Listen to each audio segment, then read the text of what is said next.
Terbaik, saya ambil dua-duanya. Optik Melawai, when you expect the very best.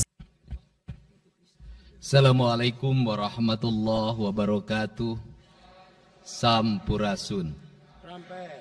Yang saya hormati Ketua DPRD Provinsi Jawa Barat yang mulia Bapak Buki Wibawa,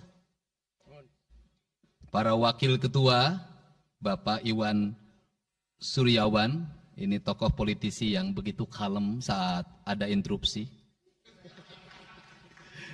Bapak M.Ki Iswara, ini politisi yang tampan selamanya tapi tidak pernah nakal. Dan tokoh spektakuler kita yang sangat populer di antara politisi DPRD Provinsi Jawa Barat, Bapak Ono Surono. Saya sudah tahu Pak Ono kontrak-kontrak medianya sudah banyak nanti ke depan. Kemudian juga Bapak ini sebentar lagi akan berangkat haji, Bapak Kiai Haji Acep Jamaluddin. Terima kasih. Seluruh anggota DPRD Provinsi Jawa Barat, para ketua praksi, para ketua komisi, dan saya mengucapkan terima kasih atas berbagai otokritik yang dilakukan, baik secara langsung maupun lewat media, baik media massa maupun media elektronik. Dan itu menunjukkan bahwa di Provinsi Jawa Barat ada terjadi dinamika politik yang luar biasa.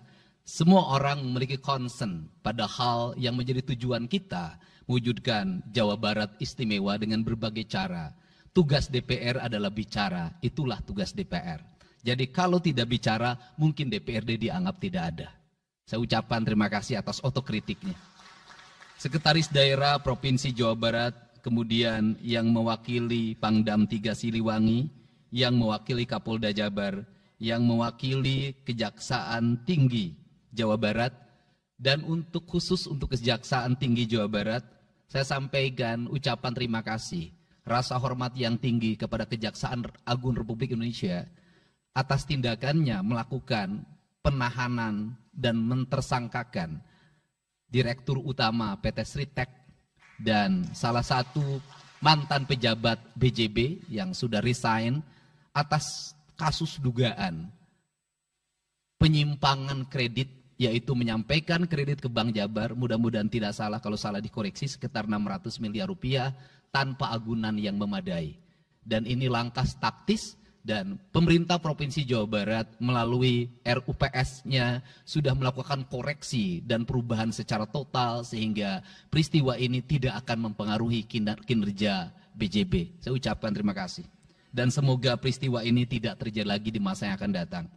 Kemudian yang hormati para staf ahli, para asisten, para kepala perangkat daerah Provinsi Jawa Barat. Yang pertama, forum ini adalah forum kebahagiaan.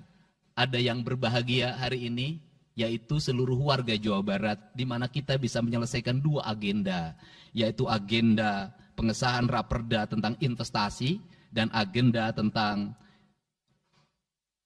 pengesahan hasil dari LKPJ.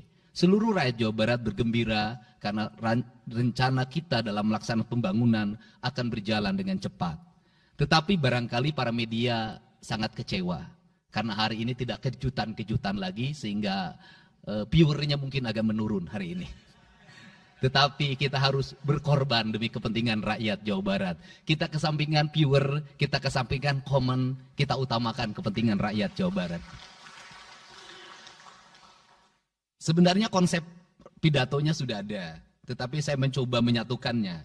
Yang pertama adalah bahwa kita bicara tadi tentang berbagai rekomendasi. Dan rekomendasi itu juga termasuk di dalamnya disahkannya Raperda tentang investasi yang sebentar lagi menjadi perda. Apa sih yang menjadi rekomendasi? Rekomendasi pertama adalah angka kemiskinan yang masih tinggi di Jawa Barat. Tetapi saya usul pada Pak Ketua, ke depan kalau LKPJ sebaiknya para bupati wali kota diundang di seluruh Jawa Barat. Karena Jawa Barat itu pertanggungjawabannya bukan di OPD Jawa Barat. Tetapi seluruh kinerja pembangunan itu ada di Pemkab dan Pemkot, serta ada di pemerintah desa.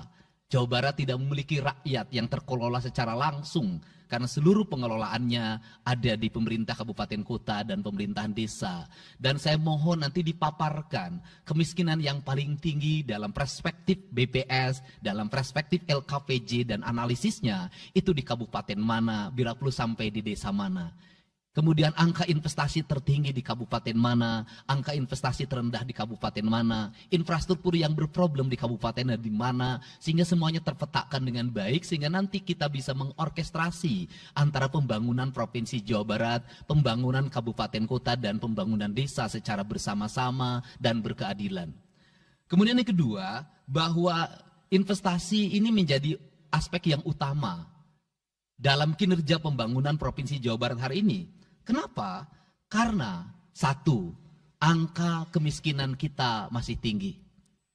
Kemudian angka kemiskinan yang tinggi di Indonesia sebenarnya juga dipengaruhi oleh jumlah penduduk yang tinggi. Sehingga persentase kecil menurut Jawa Barat, tetapi menurut nasional menjadi besar. Keberhasilan Indonesia sangat tergantung terhadap kinerja pemerintah Provinsi Jawa Barat, pemerintah kabupaten kota, dan pemerintahan desa. Yang kedua adalah pendidikan. Yang ketiga adalah infrastruktur. Yang keempat, kesehatan. Yang kelima, pengendalian penduduk. Yang keenam adalah pengendalian lingkungan. Kemudian yang ketujuh adalah belanja pemerintah yang masih besar. Belanja tidak langsungnya, yaitu belanja untuk kepentingan pegawai. Yang kedelapan adalah pengelolaan aset. Seluruh rangkaian yang menjadi rekomendasi ini adalah tugas kami untuk meneruskan rekomendasinya. Tetapi yakinlah bahwa apa yang kami lakukan selama ini, langkah-langkah yang seringkali kontroversi, langkah-langkah yang seringkali dianggap one man show, langkah-langkah yang seringkali dianggap terlalu sendiri dan terlalu konten, sesungguhnya adalah langkah-langkah menyelesaikan ini semua. Saya berikan contoh. Kalau saya melakukan operasi terhadap penutupan galian C, penutupan areal-areal pelanggaran terhadap lingkungan, kalau saya mengkoordinasikan terlebih dahulu dengan jajaran saya, bisa jadi operasi saya gagal. Kenapa? Karena begitu rapat, besoknya penambangnya sudah tahu apa yang akan kami lakukan. Sehingga kejutan-kejutan itu dilakukan untuk memberikan efek kejut. Dari efek kejut itu melahirkan viral. Dari viral itu melahirkan atensi yang pada akhirnya hari ini Jawa Barat seluruh penambangan liar bisa diselesaikan secara hukum dan Kapolda memberi atensi yang sangat tinggi. Hari ini Jaksa Agung memberikan perintah kepada Kejaksaan Tinggi untuk melakukan proses pidana bagi siapapun yang melakukan pelanggaran lingkungan dan memberikan kerugian bagi kepentingan masyarakat. Yang kedua, saya sampaikan juga mengenai bagaimana melakukan penanganan terhadap berbagai problem lingkungan yang terjadi. Nilai tukar petani yang menurun, kemudian musibah bencana alam yang tidak berhenti. Perlu kami sampaikan bahwa Gubernur Jawa Barat sudah mengeluarkan peraturan gubernur yang melarang alih fungsi lahan, yaitu larangan alih fungsi hutan, larangan alih fungsi areal perkebunan, larangan alih fungsi sumber-sumber pengairan, larangan air fungsi daerah airan sungai, dan larangan alih fungsi pesawahan. Yang itu harus segera ditindaklanjuti oleh kabupaten kota dengan melakukan evaluasi tata ruang secara menyeluruh. Karena inilah jalan yang terbaik apabila kita ingin melakukan perubahan lingkungan di Jawa Barat. Terbaik, saya ambil dua-duanya. Optik Melawai. When you expect the very best.